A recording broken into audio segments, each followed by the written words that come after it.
Good afternoon, and it's Lily from Scotland's Wild Medicine in Heal Scotland, and with me all the way from the Netherlands, I've got Sharon, whose name is McGlaughin, not McD.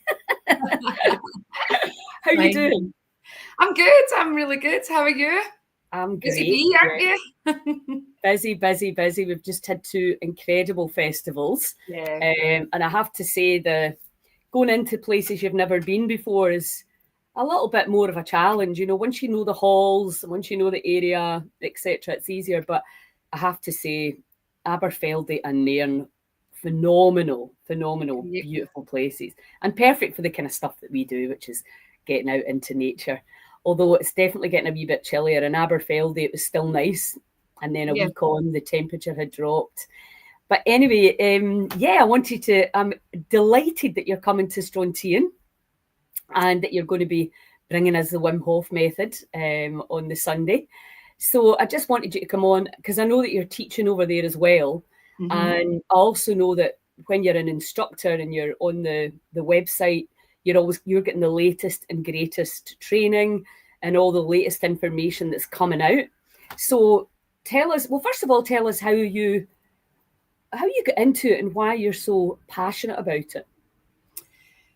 Yes, I always think as well like this. I'm like, oh God, maybe everybody's already heard of the Wim Hof method by now. Do you know what I mean? And we're sort of like repeating ourselves all the time.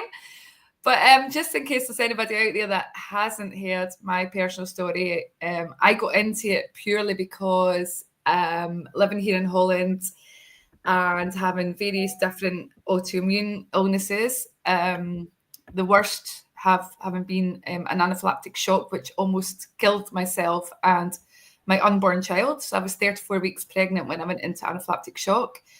And they basically just, after about 2 years of different treatments and the tests, they just raised their hand and said, look, we can do nothing else for you. And you have this adrenaline pen. It's called an EpiPen. And if you have another anaphylactic shock, you have to inject it. But you still need to be in a hospital within 15 minutes or you will die. So that left me with a whole host of other problems as well. I had anxiety, I had panic attacks, I was scared to go out for dinner because I didn't know what I could eat. And just, it's a bit of a long story, but I'll try and keep it as short as I can. I used to work for the Dutch Police Academy.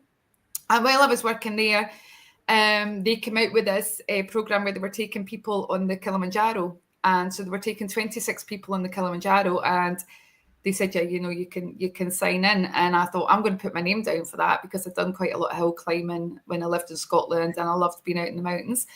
And there was something ridiculous, like 300 people were where they had signed up, and they could only pull out 26 names, and my name got pulled out. And I thought, well, this is it. It's, these sort of signs from the universe. I'm like, that's it. It's meant to be. So I started training for the Kilimanjaro, even though I had a 2-year-old son, and I was still recovering from the whole anaphylactic shock thing. And I thought, I'm just going to go for it. I'm just going to get myself fit. And it was an amazing goal.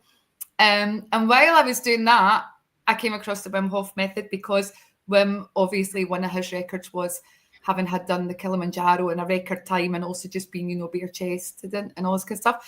So that's really when I came across him. But what really turned it for me was the fact that he said that he could train people to influence their autoimmune system. And the Dutch medical system and the UK medical system had already said to me, like, yeah, sorry, you've got all these mad allergies, you've got all these autoimmune conditions, and we cannot help you. You're always going to have them. And there's nothing you can do. So that's what got me into the method. And I have to say that was my son is going to be 17 next month. So that's 17 years ago. And also just to add on as well, when I did go through all the tests and the treatments, they also told me that there was only 2 recorded cases in the whole world where a baby had survived an anaphylactic shock during pregnancy. Wow. And having been born and having had asthma as a child, I actually had breathing exercises as a child for the asthma attacks. And so when I went into the anaphylactic shock, I got very, very, trouble with the breathing. And I started to do breathing exercises through it. So the doctor actually asked me, what was it that you did during your attack? Because nobody else has ever survived it. The babies had never survived it. And I said, well, I did really this conscious breathing. I breathed my way through it. I said, but I also breathed to the child because I'd done a lot on mindfulness and all this kind of stuff. And I said, I also breathed towards him, and he was just like, yeah, wow, that's literally what saved both of you. So it all came together when I bumped into Wim Hof, because this is what he was teaching. He was teaching this breathing, and I thought, yeah, I'm going to give it a try. And I think within about 6 months of having done it, I was able to get rid of both inhalers that I used. I used them both 3 times a day, 2 different ones, 3 times a day for maybe over 30 years. And in 6 months, I got off both of them. Wow. That's, yeah. And how often were you doing the 3 steps to the method, or were you just doing the breath work? What exactly? Well, I absolutely hated the cold when I got started, right? So my first ice bath, I was just in terror. I was like, I cannot do this. So I did, after the first experience, I was mostly training just with the breath work, because I still really hated the cold. And I took a cold shower, but it was first a hot shower and then ending with the cold shower. But I decided to sign myself up for the winter exhibitions that Wim does in Poland. And I thought, I'm just going to go for it. Mm-hmm. And then I decided, well, there was a slight difference in price. You could go as a participant, or you could go as a trainee instructor. And the price wasn't much different at the time. And I thought, I'm going to go for the instructor training, because you just get all the ins and outs. Do you know what I mean? You get the whole shebang. And I signed up as an instructor, and I went to Poland, and I'd only ever done 1 ice bath. So I was like, oh, here we go. So I was there like, oh my God, what have I got myself into? What am I doing here? But yeah, full immersion and the power of the mind. And I just learned to overcome that fear as well of the cold. But you say that as well, Lilia. Like, I mean, I hear you saying, I don't like the cold. Do you know what I mean? Like, I don't like it either, but I love the feeling afterwards. You come out and you're like, wow. I mean, isn't that true? Absolutely. And it keeps me well. It's part of a prevention thing. And once you become cold water adapted, it's quick. I mean, I actually had a cold shower this morning. I was standing, I don't like cold showers, but it's super handy if you're busy, if it's wet and dark, and and it's better than not doing anything. Obviously, I much prefer going into the sea, but it's so accessible, it's quick, and regular use. It just makes you feel better. It does. But for me as well, there's the whole thing about, like, I mean, I can take an ice bath. I've got one in my garden, but I love the outdoor swimming, because it's also the whole grounding experience and being one with nature. And I tell my clients that all the time. I'm like, get out in the open water, because just that whole, sort of like release and being, in touch with the nature, and also following the seasons and watching what's going on round about you. And you're like, the water temperature's changing, the seasons are changing, you just start to really appreciate nature so much more as well when you're immersed in it. So 100%. And this time's lovely. I went into freshwater yesterday just along, and it's getting colder, and the colours are absolutely stunning. And I did some forest bathing with Hugh, which I don't, have you done that at the festival? Yeah, I did. He's amazing. Oh, he's fantastic. And so at Aberfeldy was the first chance that I actually was able to just walk out and do it with him. And, and I realised, when do you do that if you're not being guided? Realistically, spending that time, the smells. So I really felt when I was in yesterday, I was like, I really was much more mindful about that. And I think for sure, much as we know there's lots of physiological benefits and mental benefits, we know that from the method, there's just something about feeling and listening and the smells and the colours that you don't get in the shower. No, absolutely. And also sometimes you can do it in a group as well, and you've also got connection with other people as well, and that's really amazing as well if you've got that in the area where you live. I know not everybody has that, but that can be an added extra as well. Well, there's lots of people all over Scotland, which I think is phenomenal, setting up their own wee groups. And, we need them. We need hundreds and hundreds of them. And much as it's a way of life for you and I, there's still loads of people that have not tried it. And I can't believe that, but I find it really hard to believe, but I'm sure you're right. It's the same with breath work. Have you ever done any conscious breathing before? In every single workshop, you'll get quite a few hands up. So because we live in that world, and I don't know about you, but I, I mean, obviously, if at the festival, I'll do the breath work with you and then I'll go into the cold water with you. But at home, normally I separate them because I do the breath work when I have time. Quite often do it when I wake up in the morning, just lying in my bed. And sometimes I'll do it at night. You know, I don't kind of follow the actual process. But when I ran that community for 3 months, and we did the breath work every day for 3 months, and we went into the river, and how fit and strong you become. And you know that Stuart, he's got COPD. Now, don't quote me here, but it was in the double figures. His lung capacity increased by doing the breath work regularly. Yeah. I mean, it's this idea that the body's sort of just goes, it stays like that, and then it just deteriorates until you die. And it's like, no, it's not at all. It's a living system that has got a phenomenal regeneration capacity. And what I love about the way Wim teaches it is he just keeps it basic and simple and inclusive, because that's what it has to be. If we want to heal Scotland, we want to get this health trajectory turned around, which I know we can. It has to be simple. It has to be inclusive. It has to be, everybody could go, I could maybe do that, and maybe start with the breath work. Not everybody wants to go in ice, and maybe, there's some conditions that sometimes it's not great for at that moment in time. Yeah.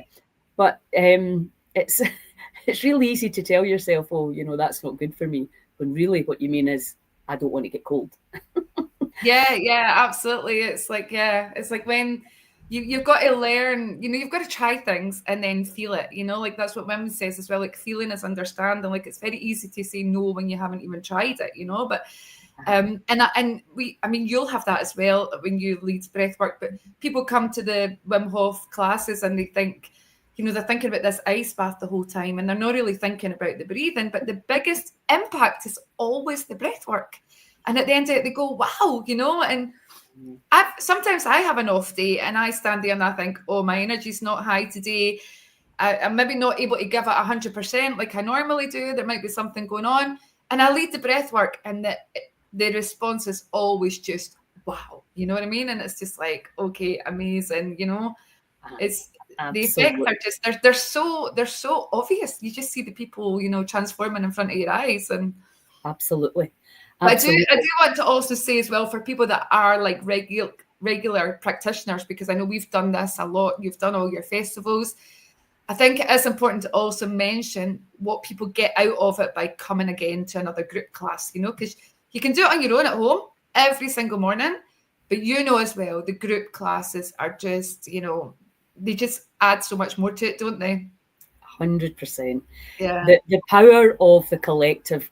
And that's why, we're doing a breathing event in the Metro in Saltcoats for 150 people. Oh, wow. And then the plan is next year to do one for 1,500. That's going to take a bit more planning. But, what Joe Dispenza is doing is using the power of the collective, meditating. And everybody's like, we need to go to Mexico. And I'm like, no, we can do that here. Yeah, absolutely. We absolutely. And obviously that's going to take a bit of planning and a bit of quite a few instructors dotted around. But there's no competition with the breath work. There's hundreds of instructors. And it's very much, as I'm sure you're aware, has been strong enough to understand a trauma response and being able to deal with it. That's the you mean as a trained breathwork instructor? Yes. Yeah. But I mean, there's different protocols for different types of breathwork, obviously as well. And I've also trained, and I'm trained in different kinds as well. The Oxygen Advantage. I've also done trauma release breathwork. Mm-hmm. But specifically for the Wim Hof, there's also something else I wanted to mention is we do not touch our clients anymore during Wim Hof breathing. And there are other methods of breathing where people will come and they'll hold your hand or they'll touch certain points in your body to help you release tension in that area. We are very much focused on allowing the body to pick it up itself, to release it itself. A lot of things in your childhood as well as processes have been interrupted by an adult telling you to react in a way that they think, is socially acceptable or whatever, stop crying or whatever. And it's getting you back into that trust in your own body to like let your body just go with the flow and move with it without having an instructor coming over and giving you a hug or touching you at that moment in time. So I just wanted to mention that as well. Like if people are following one of the Wim Hof workshops and they're lying there and they're like, oh, wait a minute, I was crying and she never came over. That's our protocol these days, is to let you just deal with it on your own, because the body knows what it needs to do. And we don't want to interrupt that process for you. Absolutely. I say exactly the same. And if you're a couple, get away from your partner, no soothing. It's just, your body is the most intelligent, incredible. Yeah. And also somebody can actually be having a beautiful bliss moment and you can interrupt it. Yeah. What we tend to say is, if you need support, just put your hand up. Yeah. So, but apart from that, we will not be touching you because we don't want you to come out of state. Yeah, exactly. And very often, if anxiety can come in and you can just go, okay, the body's just doing something, and keep breathing, it passes. We know it does. It's just energy. It's a process. It's a complete process. Yes. And it's lovely. And you don't want to project either, because I might feel sad and then, I'm giving that onto someone else, or I've got different feelings. I mean, there's the music that you use, everything, everybody's got different connotations with it. So yeah, like you say, you're there to keep everybody safe. You're there to guide the journey, but not interrupt anybody's journey. Exactly. That's it. That's a good way to describe it. There's a process going on. Allow the process and allow it to complete. And we always know people feel so much better afterwards, regardless of what the body does. Absolutely. And that can be different every time. So that's what I wanted to say as well about the group sessions, because obviously you do feel it, it's multiplied because you feel energy in the room, stuff going on. And everybody's at a different stage in life, and different things have happened every time they come along. So every experience can be different as well. Mm-hmm. And you also can see it's like peeling back the layers of an onion. The first time you go into a group breath session, you might be like, oh, wait a minute, not much is happening, but go again. Mm-hmm. And you're peeling off the next layer and the next layer. Well, I know that just from myself, because obviously I love breathing, and I love, so and there's never two times the same. Yeah. It's a bit like you get in the water, people say it's much colder today than it was yesterday. No, it's not. It's just the same. But some days it's like you feel it so much more challenging than others. And I mean, I don't know whether that's hormones or whatever it is, but every experience can be different. And it's just allowing that the inner intelligence knows what to do. And all you're doing is allowing that change of environment to activate the healing, which is what happens. I was watching a thing with Wim, what was it now? Because I thought I'd forgotten about that, because that's the other thing. I always like his little shorts, because Kilimanjaro was one of them. How he took all these people up the mountain, and I mean, and I don't know, because I've always thought he's super motivating, isn't he? I mean, you believe him when you he's just got an energy about him that, because he knows it, because obviously he's done really crazy things and broken all these records. He knows that we're powerful. He knows the body's powerful, and he's trying to convince you. Well, he convinces me, and that's why you're just like, yeah. And I mean, it's backed up with science as well, though. Lily, to be honest with you, I was never really a very spiritual person back then. I'm talking now 17 years ago. And, yourself, once you start getting into this stuff, you grow spiritually, right? But 17 years ago, I was not a spiritual person. And the only reason I got into Wim Hof is because it was backed up with science. Mm-hmm. I went, right, I believe this guy. Do you know what I mean? Otherwise, I would have been like, no way, he's nuts. Well, I mean, he knew that the science would convince people. And I was talking to Gary Young about this morning. When I talk about 528, I go into the science and the understanding of it, so that people, like my pal always says, put a kilt on it, Lilia, so that people can understand it at a basic level. And then you're like, right. So then you've got your why. Why would I do this? And with breath work, like you were saying about coming back the next time, I think that's really important. The first time a lot of people try it, they're scared to let go, really, completely. Yeah. And so when they come back the next time, they're usually more ready. And maybe they won't, maybe it'll take a few goes. But I was saying that about the Metro event. I said, I'm going to email everybody and try and get them along to a class so that, we don't have any virgins. We have people that fully understand, that how it's going to feel when you start to breathe, etc. So that just so they get better enjoyment out of it. Yeah. As simple as that, because it's like anything. Once it's not awkward and once it's not unknown, what's that feeling? Oh, suddenly you're seeing a lion in front of you, or an owl, or colours, or somebody who's passed on. I mean, all the stuff that people see, it can be like, what the hell? Whereas when you're teaching that regularly, that's what happens. We know that. So it's really nice to introduce people to it in a way, and then when we can have these more advanced classes and we can really take people to a place that I like to go. And I noticed, I watched a video on some guy that was wanting to badmouth Wim Hof. It drives me nuts, that, because you're just like, oh, I take all the knowledge and all the incredible stuff that he's done. But I suppose what we know now is that when they try to bring you down and try to shut you up, you're like, okay, that's because you've got something they don't want us to know about.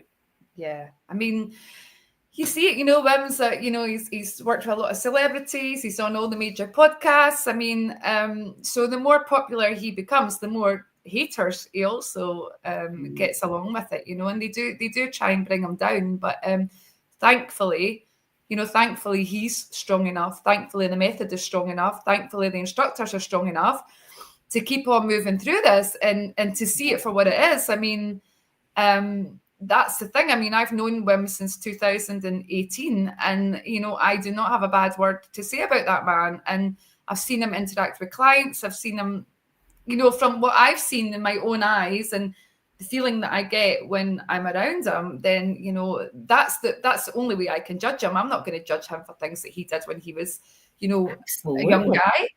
It's ridiculous. I mean, and I also think as well, are we not about healing? Are we not about changing? Are we not about evolution? I mean, we can't keep judging people for things that they did in their youth, or, we've got to be open to people changing and improving. And God, all of us have made mistakes, Absolutely. I mean, I just look back and think, I love being this age, because you're just so much more comfortable in your skin. You had very, you were very dogmatic. You thought that things were black and white when you were younger, and then you kind of realised life's a bit more grey. But, the thing that really pisses me off is because he has helped hundreds of thousands of people, including you and I. Yeah. And why would you forget that? And why would you want to, none of us are perfect, not even the people that are thinking that they are. We're all a work in progress. And if I think he is one of the modern day, he's brought us something that's life and game changing. And I will personally be forever, ever grateful for that.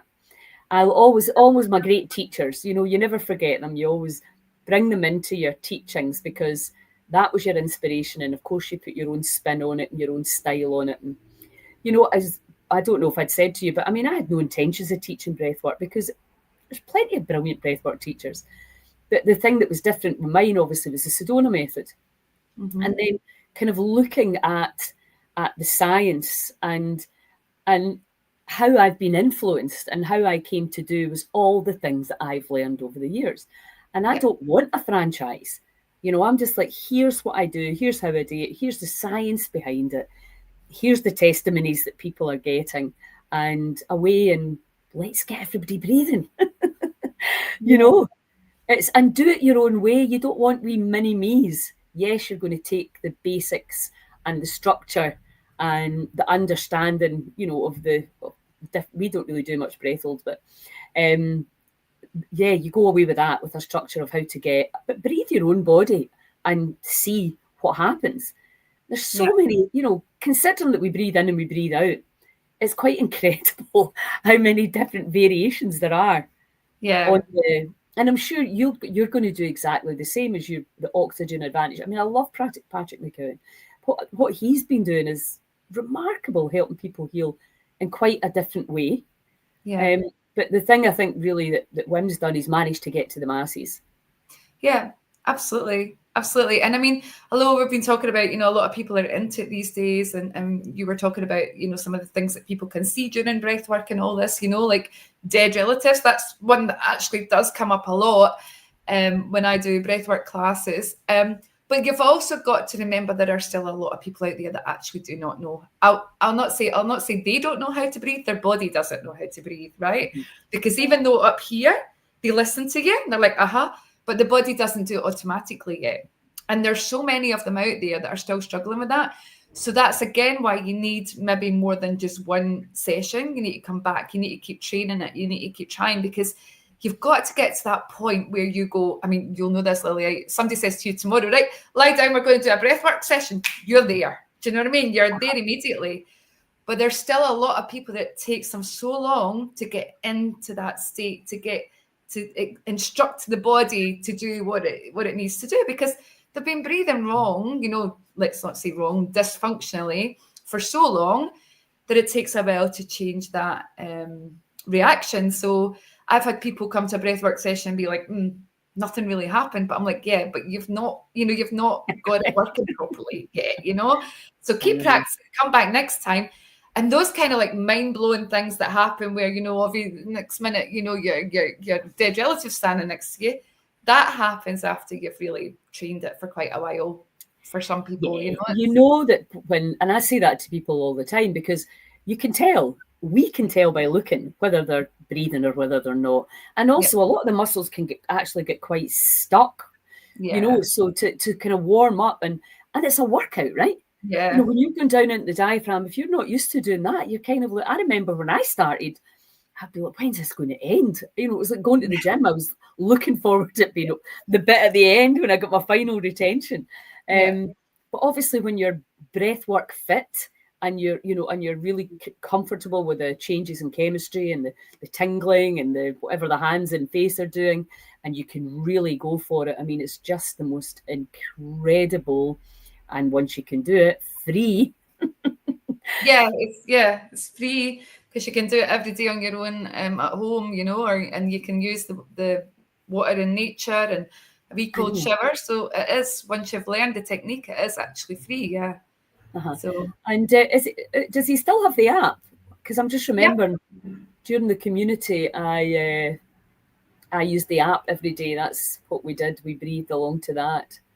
So, he still has the app as well, yeah. But like, I mean, people ask me as well, like, oh, what is your daily practice? How do you do it? And like you were saying, as you go along and you've been doing these things for a long time, you start to incorporate all different things into it, So my current practice is a mixture of breath work, including meditation. So I no longer use, the Wim Hof app, because I use other meditation techniques in there as well, and start to combine things. But as a beginner, you've got to learn the basic technique. You've got to stick to one thing and one way of doing it, and do that repetitively until you've learned it. And then you can start to deviate and incorporate, give it your own twist, Yeah, absolutely. Absolutely. And that's what I did with the training. I showed different ways, 5 different ways of doing it, and use it, practice it in your own body so that you know how it feels. So that when you're guiding and you can see when you start to feel it. It's like getting experience to anything. Yeah. So, do you teach much Wim Hof method over there? Excuse me. Yeah. I still do teach it. Yeah. So it's in terms of like, most people in Holland have done some sort of breath work. So I would say anyway, I mean, it's pretty readily available over here, probably more so than in Scotland. But what you do get is you get clients who come back again, or one of the things when I've been talking to you today as well, I've also been thinking about clients that are burnt out, because they tend to be the ones that have a real trouble breathing in the beginning, and they just really can't get down to the bottom. They can't get the diaphragm to move. They're very much breathing up here from the top. So those clients will need more sessions. They don't always get it in the first session. You've got people with long COVID. These kind of people, I would say, are kind of more the people at this moment in time that are coming to me. Do you do one-to-ones? Yeah. And how do you get on with the long COVID? You know, in terms of the energy and vertigo is such a common thing right now. I don't know if you're seeing that over there. Do you have to adjust the breath work in any way? Yeah, definitely. But I mean, regardless of long COVID, whatever the person has, because we get a lot of people coming with different kinds of illnesses, you've always got to adjust it for what they need. And if somebody somebody has got some kind of medical condition, then a one-on-one session is very valuable, because then you really can monitor them and go at their pace and see what they need, and stuff Yes. like that. And sometimes, what's the word for it? But sometimes, you have an idea in your head and it goes completely differently, I had a guy one time and I thought, okay, this is going to take a lot of, sessions, a lot of rounds to get him into it. Yeah. The second round, he was like right there, and I was like, oh wow, this is amazing, right? I underestimated his ability.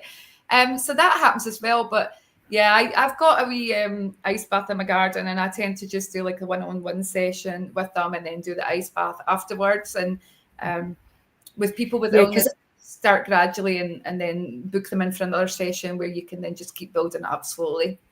Brilliant. Because I think, there a lot of people have social anxiety, health anxiety, and they don't want to cry in front of people. They know, almost, it's like subconsciously, if I start breathing like this, something's going to happen that I'll feel embarrassed about. Yeah. So I think that's where a private session is. I mean, I do private sessions, but I've not had a place to actually go. But now I'm sort of like, even if I'm doing a talk therapy, I just want to get you breathing. Because the two things together are just, it's a somatic experience, and it's just so much easier. You know, the mind can't interfere the same way. So So anyway, so you and your mum were coming to Strontian. Dragging my mum along again. Oh, brilliant. Good for her. Yeah, I mean, she got into it like at the age of she was over 70 when she got into this. So it's fantastic. It's amazing. Absolutely fantastic. And what I also love about this, she's probably watching this, so hello, Mum. But what I also love about this is that it brought her back memories from her childhood, because when we were then up in Tarbert and going in the water, and she was absolutely like, oh, I hate cold water. And then something changed, and then she went, when I was a little kid, I used to run into the water and I loved it, even in the winter. And it brought back, and I love that about it as well, because you can really be playful with it, right? And that's the whole thing about nature and everything as well. It's like, be playful with it, just get out there, have a laugh. Don't take it seriously. An absolutely stunning big pool at Aberfeldy. And again, I think I'm forgetting to say, has anybody not been in the cold water? Because you're just assuming everybody has. And this girl's like, she's like, you're not even breathing differently. And I was thinking, it's actually really quite pleasantly warm. It's probably about 18 degrees. Yeah. And then I was like, right, okay, you need to remember there's people thinking, that's cold when you're not, when you're not used to it.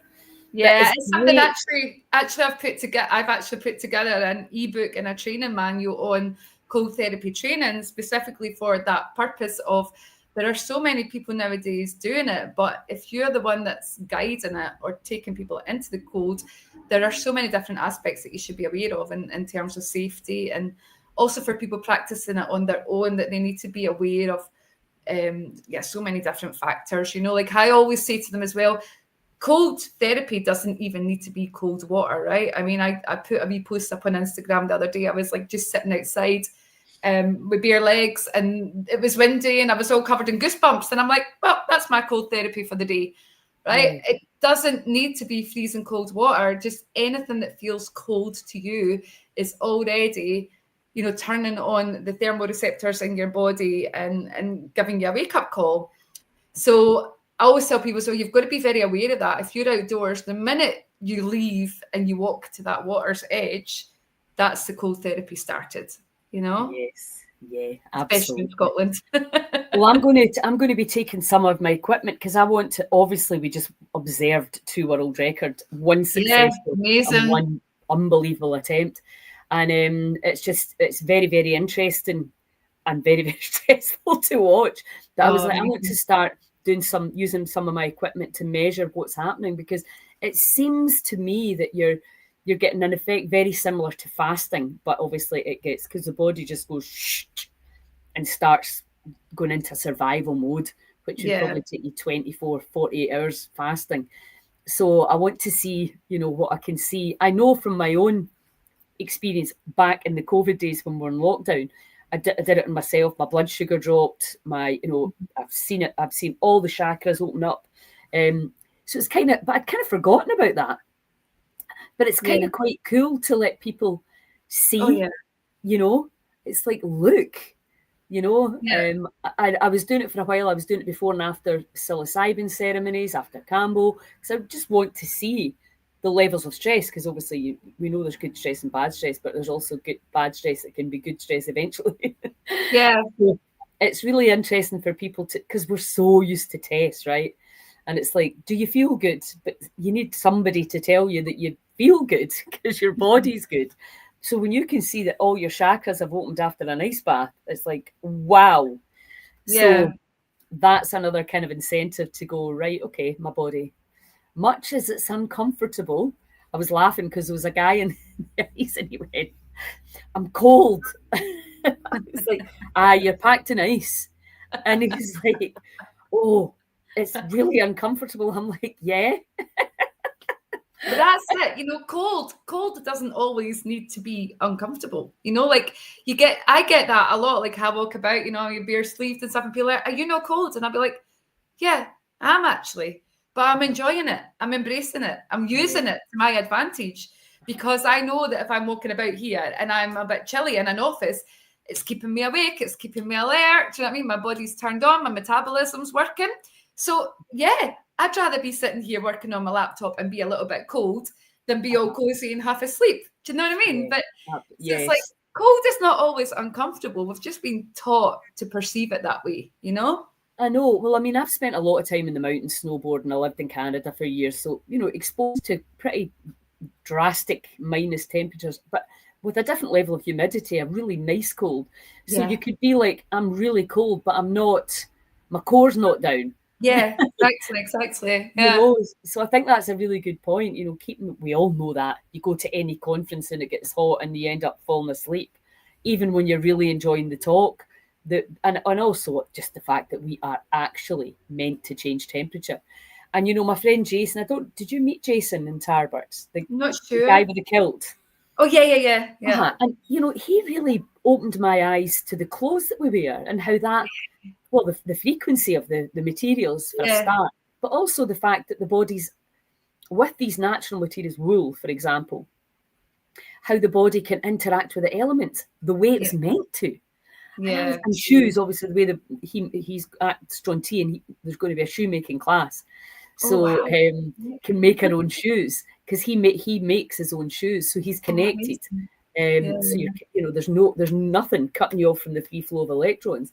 And it really got me thinking. I thought, God, really, everything that we've done is taken us away from our interaction with the environment in the field.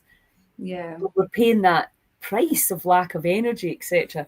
And he said, who said your feet shouldn't get wet? Your feet should get wet. Now, that is something else I'd never thought to challenge before. Because he's like, when you have your wool socks and your leather shoes, your feet will dry out. These fabrics dry out naturally. So it was really, really made me think, because it's another layer that you can pay attention to that can help assist the body. Absolutely.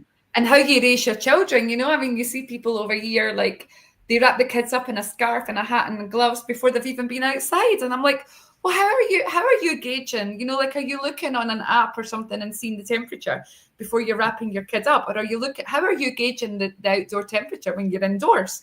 I mean, I'd like, go out, and if the kids tells you they're cold, then then wrap them up, but don't automatically. I see people driving their cars in the winter, like, with more clothes on than I had on at the top of Kilimanjaro in minus 15. So, and I'm like, what are you doing? Because, like, the problem is when you pamper yourself to that limit, it's only going to go up and up and up. Like, if you learn to live indoors with your thermostat 18 degrees, then you'll get used to it. And then what are you going to do? You put it to 19 the next year. and it creeps up and up and up. So it's much better to just teach your body to adapt to the slight changes in temperature without always just turning up the thermostat. Yeah, absolutely. Absolutely.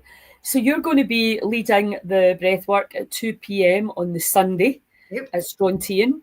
So it's another beautiful venue, beautiful woods there. Hugh's going to love it again. And we've got another phenomenal lineup. When are you arriving? Are you going to manage the whole weekend? Yeah, I'll come up on the Friday. Yes, I'm flying in on Thursday, and I'll come up on the Friday as well. That'll be cool. Brilliant. What's I going to ask you? Do you also do day tickets, Lily, or is it only? Yes. And do you know, I was talking to you, somebody asked yesterday, and I meant to do it and I didn't. But yes, there are day tickets, and they will be going on today. Oh, that's excellent. So if anybody just wants to pop up for the day, that's possible as well. That'd be great. Because I don't know what it's like with accommodation. Some people might not be able to get accommodation for the whole weekend. So yeah, there's a hostel there. I don't think it's full yet. It's brilliant. And I'm not really sure what else is around. I need to actually organise my own accommodation. The other thing that is worth knowing, if you're coming, there's a ferry. Right. So we need to look at the times for the ferry now that I'm thinking that, just to make sure that people know. It usually just goes back and forward, but it doesn't start maybe till at a certain time of the day. So I should get that. I will look at that and get that info in the email and the website as well. And I think again as well, something I always say as well, like I'm just going to say this, like I've been to a couple of events as well. There's a lot of people there that know each other, right, Lilia? And if you do want to come and you don't know anybody, do you know what I mean? Just tap someone on the shoulder or just reach out, because I've been there in the past. I know what it's like. I used to be painfully shy, and I used to be afraid to, like, oh, that's a clique. I don't know how to join in with them. Do you know what I mean? Yeah. So I always want to make people know as well, look, just come up and tap me on the shoulder or anybody and just go, look, this is my first time. And, you know. Yes, that's a very good point. Do you know that we find that people just buy a ticket for themselves. Loads of people come on their own. Great. And usually because maybe their friends aren't into the same stuff, or they perceive that they wouldn't be into it. So, and, you know, obviously with Nairn and Aberfeldy, that was a completely new community that we went into. And and what is lovely, because they're not big festivals, they're quite, you know, bespoke and small. And what's nice about that, if you can be there for the 3 days, is you're going to make new friends. Absolutely. Yeah. You know, it's just a no-brainer, because you're meeting the same people, going to the workshops, and you get to meet the presenters. It's all very informal. There's no star quality. You know, I stay away over here. Everybody mingles. Everybody shares. What we've had at the last two festivals, which we've not really had as much of before, is healers actually doing work in the room. And we weren't sure. I said, well, just try it, you know, because it doesn't matter to me. But that's been really successful. And there's definitely, people are very looking forward to that. And in Tarbert next year, the idea is a well-being week that people can come and just stay, use the sauna, get a treatment, hang out. So, because the festival's bang, bang, bang, bang, bang, bang, like any festival. There's just things going on all the time. And, you know, if you need a wee bit more time to, obviously you can come and do workshops and take time out. That's not a problem. But it's kind of crazy not to make the most of the workshops. It's phenomenal value for money. It's like a mini retreat for 30 quid a day.